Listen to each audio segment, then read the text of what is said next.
Viewers, আজকে আপনাদেরকে দেখাবো শিল কোটানো। এখন কিন্তু আধুনিক যুগের মানুষ কিন্তু শিল কইটে শিলি বেটে কিন্তু এখন আর মশলা করছে না।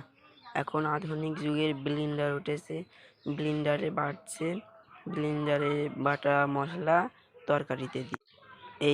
এই কারিগর কিন্তু কত দক্ষতার সাথে শিল কোটাচ্ছে, চোখে একটা চশমা পরে, যাতে এই শিল ভাঙা পাথর চোখের মধ্যে না যায়। আপনারাও যদি এই আধুনিক যুগে শিলে মশলা বেটে খান, তাহলে কিন্তু কমেন্টে জানাতে পারেন। এই শিল দিয়ে কিন্তু মা শীতলা দেবীরও পুজো করা হয়।